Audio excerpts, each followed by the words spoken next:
So if you guys saw my last video, then you know that Drake has released 4 new songs. You guys can go check those out. There's gonna be some links in the description if you guys want to hear it. But just beware, YouTube is removing any song that people upload of this album. So I kept getting messages over Twitter, people hitting me up on Facebook, all kinds of stuff. Dudes were like, yo, you got to talk about 2 birds and 1 stone.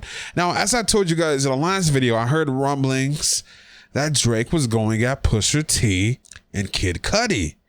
Well, that's exactly what happened. Now, Pusha T and Drake, these dudes have been having a beef since the beginning, but the beef really started off with Wayne and Pusha. Then somehow Pusha's like, look, I'm going to go at your whole crew and I'm going to toss in Drake in there as well. So Pusha releases one of the best diss records ever. I've heard this song a million times. The link for that is going to be in the description. You guys want to check that out. The name of that song is called Exodus. He demolishes Lil Wayne, Drake, and Baby. And to be honest with you guys, what he said in that song, for the most part, most of it became true. The hook says it all. These niggas ain't dying for you. Baby's not gonna die for Lil Wayne. I mean, hell, Baby's not gonna die for Lil Wayne or Drake. Hell, he doesn't even want to pay the dudes. So you think he's gonna die for him? Come on. Anyway, go check out that song. But let's talk about what's going on right now. So Drake releases a song, 2 birds, 1 stone. It makes sense, right? There's a saying that says, if you're going to do something, do it right, do it efficient. In other words, kill 2 birds with 1 stone. So this is what Drake had to say about Pusha. But really, it's you with all the drug dealer stories. That's got to stop, though. You made a couple chops, and now you think you Chapo. If you ask me, though, you ain't lying in a truck with the kilos. You bagging weed with all your niggas watching Pacino. Like, but never went live. You the middleman in this shit. Boy, you was never with them guys. I can tell cause I look most of you dead in your eyes. And you trying to sell that story for the rest of your lives. Can't show us where the cash is. Me? I don't judge. I just go off. The math is numbers inflated. Now, for the people out there who don't understand exactly what he's saying, if you listen to Pusha T, then you know Pusha T, like the number one thing that he talks about is cocaine. He's always talking about selling cocaine all the time.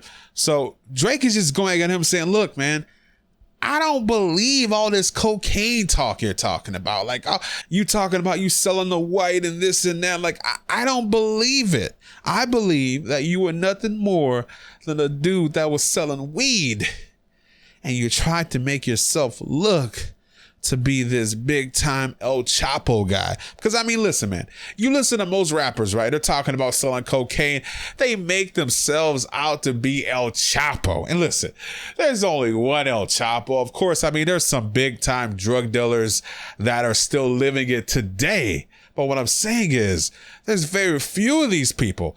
And you listen to these rappers and they suck you into this fairy tale that they're drug kingpins.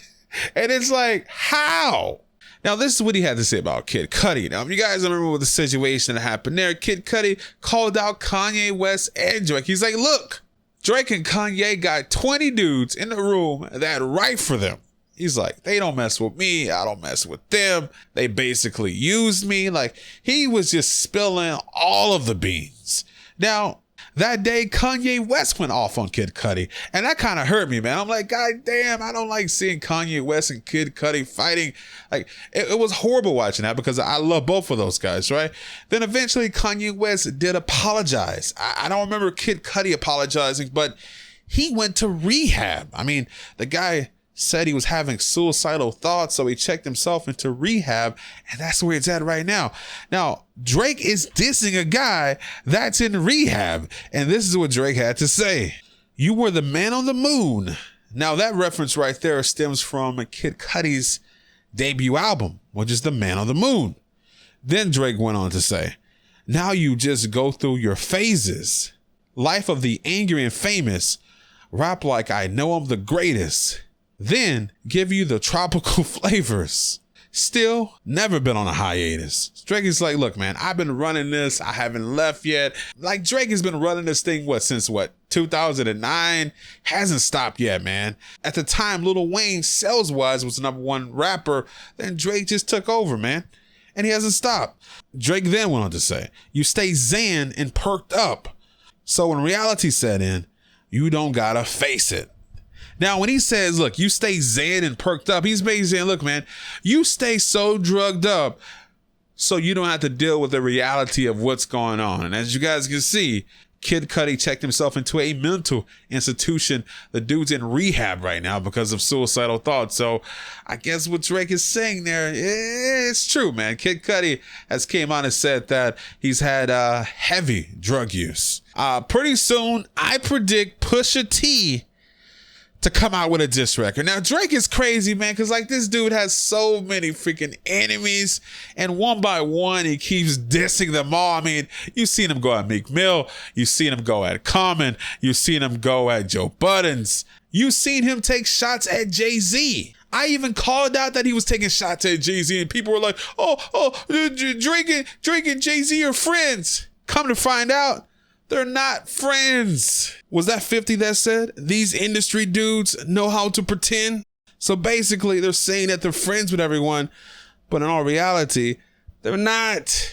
We're going to see what's going to happen very soon with Drake and Pusha. People have been saying forever, like, okay, Drake, you'll diss Joe Budden, you'll diss Meek Mill, but you won't go at Pusha T, though. So now, Drake decided to hit up Pusha T. We're going to see what's going to happen. This is DomisLive. You guys let me know what you think about this in the comment section below. By the way, I can't wait for Meek Mill's new album. You guys let me know in the comment section below what you guys think about that as well. It's going to be lit.